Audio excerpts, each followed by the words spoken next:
안녕하세요. 행공신 TV입니다. 네, 오늘 영상은 초등수학 공부 실패의 길 탑5 두 번째 영상입니다. 네, 지난 영상에서 5가지 길, 실패의 길 중에서 첫 번째, 두 번째, 세 번째에 대해서 알아봤고요. 오늘은 네 번째와 다섯 번째 길에 대해서 알아보겠습니다. 자, 그러면 실패의 길, 네 번째 길은요. 초등수학 자신감 밝기, 네, 이 길입니다. 네. 우리 아이 수학 자신감 길러줘야 되는데 반대로 밟고 있어요. 네. 어떤 경우들이 우리 아이의 수학 자신감을 밟는 경우일까요? 어 "아니 어떻게 사 더하기 3도 모르니?" 네. 이 경우입니다. 네. 그리고 또 있습니다. 네. "언제까지 손가락을 쓸래?" 네. 이 경우도 자신감 밟는 경우고요. 네. 그리고 "옆집 아이는 심화서푼데" 네. 이 경우나 또 "아니 윗집 아이는 선행한다는데 넌 언제 할래?" 네. 이런 경우입니다. 네. 이게 다 우리 아이들의 자신감을 밟는 경우입니다. 네. 안타깝죠. 네.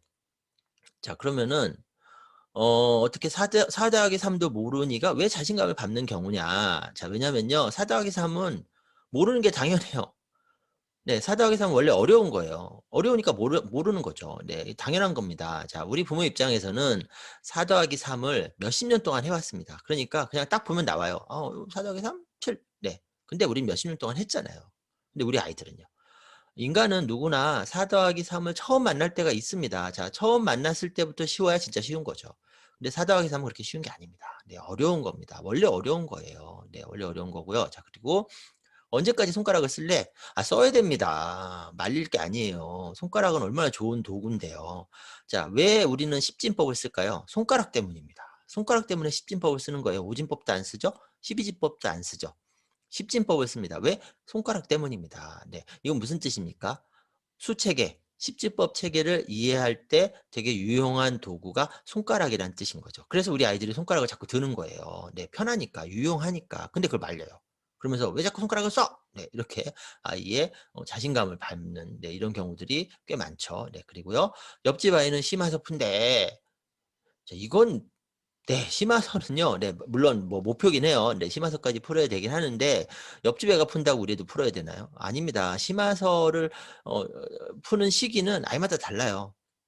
언제? 할 수 있을 때. 네. 이거 아이마다 다릅니다. 네. 마찬가지로 윗집 아이는 선행한대. 네. 그럼 윗집 아이가 선행을 하든지 말든지. 네. 수학 선행 시기도 아이마다 다릅니다. 뭐 심화서는 초2 때부터 해야 되고 선행은 뭐 초2 때부터 해야 되고 이렇게 시기가 정해져 있는 게 아니에요. 그게 아닙니다. 내 아이가 할 수 있을 때 해야 됩니다. 자 물론 어 대부분의 아이들 또는 많은 아이들이 지금 뭐를 하고 있대요. 근데 우리 아이가 그거를 아직 못하고 있어요. 이제 이런 경우가 있을 수 있죠. 그럴 경우에는 부모 마음은 좀 답답하죠. 답답합니다. 근데 그게 아이 탓은 아니잖아요. 우리 부모가 제대로 그리고 열심히 최선을 다했음에도 불구하고 만약에 우리 아이가 다수의 아이들에 비해서 느리다. 그러면 이유가 뭘까요? 그럼 마지막 남는 이유는 하나밖에 없습니다. 그건 유전입니다, 유전. DNA입니다. 근데 그게 아이 탓이 아니잖아요. 누구 탓입니까? 뭐 굳이 탓하자면 부모 탓이죠. 네. 더 탓하자면 뭐 남편 탓 그래서 제가 뭐 "남편을 때리세요." 뭐 이렇게 농담 반 진담 반 이렇게 써 놓긴 했는데 물론 때리시면 안 되죠. 네. 우리 남편분들도 많이 고생 많이 하잖아요. 네. 근데 어쨌든 핵심은 뭐예요? 아이 탓은 아니라는 거죠. 네. 그리고 더 핵심은 뭐죠? 시기는 아이마다 다르다는 겁니다. 그러니까 이런 걸로 우리 아이들의 자신감을 밟으면 안 됩니다. 네. 근데 왜 우리 부모가 사랑하는 우리 아이들의 자신감을 밟을까요? 왜 그러고 있을까요? 본질을 모르기 때문입니다. 4 더하기 3은 원래 어려운 거라니까요, 본질적으로. 근데 우리가 그걸 몰라요. 그다음에 9 보다 하나 많은 수는 일령으로 쓰게 돼 있어요. 십진법은 그 체계가 그렇습니다. 근데 왜? 우리가 그걸 몰라요. 모릅니다. 네. 그리고 십진법은 뭐라고요? 손가락. 네. 손가락에서 나온 거거든요. 근데 우리가 그 본질을 몰라요. 모르니까. 네. 왜? 이상한 수학을 했으니까 우리도. 자 그다음에 내 배 아파서 낳은 아이거든요. 우리 어머님들 입장에서는. 아빠들은 잘 모르죠. 네. 근데 배 아파서 낳은 아이다 보니까 욕심이 생겨요. 네. 이건 자연스러운 일입니다. 그리고 좋은 거예요. 네. 어느 정도 욕심은 필요합니다. 네. 그게 동기거든요. 네. 근데 본질을 모르는 상태에서 욕심만 앞서 버리니까 거기다가 마음이 급해요. 네. 큰 그림 없는 상태에서 자 본질을 모르고 큰 그림 그러니까 큰 그림은 뭐냐면 초, 중, 고 수학을 어떻게 진행을 할 것인가 이 큰 그림. 수학 큰 그림이 없는 상태에서 본질을 모르는 상태에서 내 배가 아파서 낳은 아이다 보니까 마음이 급해지니까 이렇게 나가는 거죠. 자 그럼 반대로 어떻게 하면 되는 거죠? 본질을 알고 큰 그림을 그린 상태에서 욕심을 더하면은 그러면 자신감을 밟는 일이 안 생기겠죠. 그리고 잘 진행을 할 수가 있겠죠. 네. 그래서 제가 이런 영상도 올리게 됩니다. 자, 그다음에 초등 수학 공부 실패의 길 5 중에서 마지막 길입니다. 마지막 길은 마케팅 믿고 조기 선행해 애 잡기. 네, 이 길입니다. 네, 이게 네, 이 수학 선행이 적기는 괜찮아요. 근데 조기는 조심해야 됩니다. 네, 조심해야 됩니다. 이제는 수학 선행해야 돼. 네, 인정. 네, 저희 애는 네, 이제 다 초중고 다 거쳤어요. 그리고 잘했습니다. 네, 많이 잘했어요. 네. 재수없죠? 네, 많이 잘했고요. 결과도 아주 좋은 결과 나왔습니다. 네, 그래서 저는 다 봤죠. 다 봤는데 인정합니다. 네, 선행하면 유리합니다. 사실입니다. 자, 그런데 빨리 할수록 유리하다? 이거 애매합니다. 그리고요. 초기부터 선행해야 된다? 이것도 애매합니다. 자, 그리고요. 선행 늦어져서 뒤처진다? 이것도 애매합니다. 네, 그러니까 이 네 가지가 다 맞는 얘기는 아니에요. 아닙니다. 이 마케팅에 당하시면 안 돼요. 자, 그럼 제가 애매하다고 얘기를 했죠. 그걸 짚어드릴게요. 자, 일단 수학 선행을 해야 된다. 자, 이거는 맞습니다. 맞는데 단 반드시 제대로 해야 됩니다. 제대로 해야 됩니다. 자, 안타깝게도 우리나라 아이들 많은 아이들이 수학 선행하고 있는데요. 그중에 수학 선행을 제대로 하는 아이들은 많지 않아요. 다수의 아이들이 이상한 선행하면서 시간 날리고 돈 날리고 그다음에 힘 날리고 있습니다. 네. 이것도 나중에 또 이제 짚어 드려야 될 것 같아요. 자, 어쨌든 그렇고 수학 선행은 빨리 할수록 유리하다. 네, 애매합니다. 자, 뭐냐? 방금 선행에서 가장 중요한 건 뭐라고 그랬죠? 제대로라고 그랬죠. 제대로. 그러니까 빨리가 아니라 제대로가 중요합니다. 그러니까 내 아이가 제대로 할 수 있는 시기가 중요한 거예요. 무조건 빨리가 중요한 게 아니에요. 그래서 제가 애매하다고 한 거고요. 그다음에 물론 제대로 빨리 할 수 있으면 뭐 좋겠죠. 근데 빨리만 생각하면 안 된다는 뜻이에요. 자, 그다음에 초기부터 선행해야 된다. 네, 이것도 아닙니다. 자, 항상 먼저 생각해야 될 건 뭐예요? 제대로. 제대로입니다. 초기부터 제대로 할 수 있다. 그러면 스타트.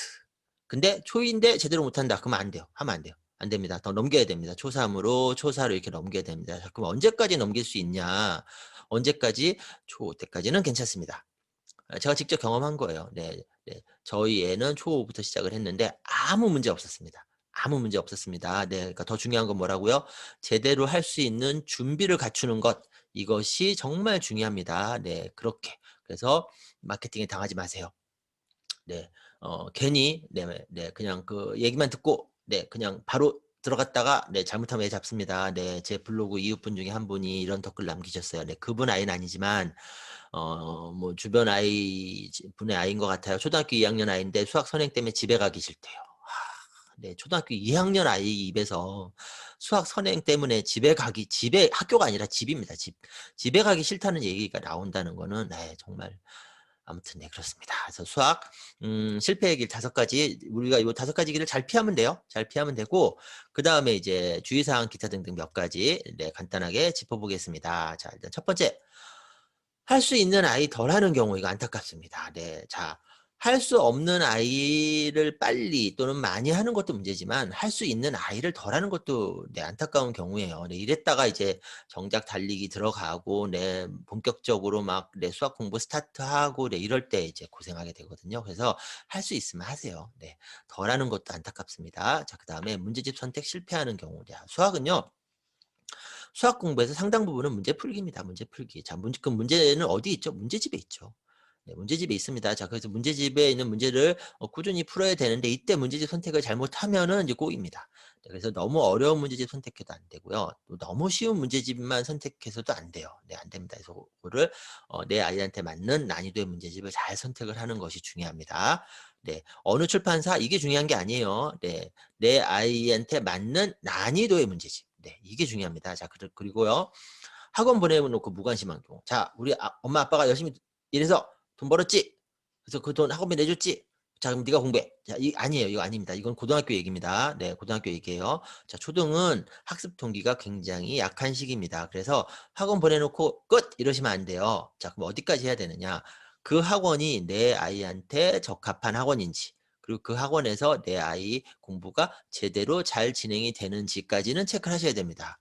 네. 돈까지 내잖아요. 그러니까 네. 자, 그리고 마지막으로 자기 주도로 하지 않는 경우. 자, 저는요. 제가 이제 그 강의를 유료 강의도 하는데 수학 강의를 할 때 뭐라고 말씀드리냐면은 "수학은 최대한 사교육을 천천히 하세요."라고 말씀드려요.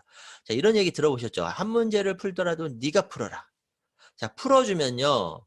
나중에 또 틀립니다. 왜? 내가 푼 게 아니기 때문에. 이게 수학이에요. 그래서 최대한 자기 힘으로 읽고 이해하고 자기 힘으로 읽고 풀어보고 네 이렇게 해야 됩니다. 이렇게. 그래야지 수학에 진짜 실력이 쌓이게 됩니다. 그래서 요 네 가지 경우도 잘 체크를 해 보셨으면 좋겠어요. 네. 그래서 초등수학 공부 실패의 길 2부 강의 영상은 여기까지입니다. 여기까지고 자 이제 뭐 할 거냐?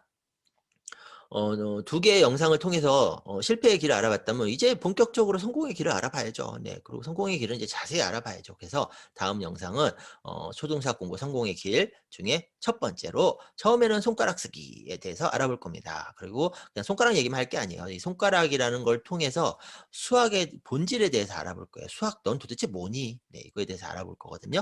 그래서 다음 영상도 도움이 되실 거니까 한번 올리면은 꼭 보시고요. 네이버에서 행공신 치시면 제 블로그 나옵니다. 네. 10년 넘게 운영한 블로그예요. 그리고 네이버 인플루언서입니다. 네. 네.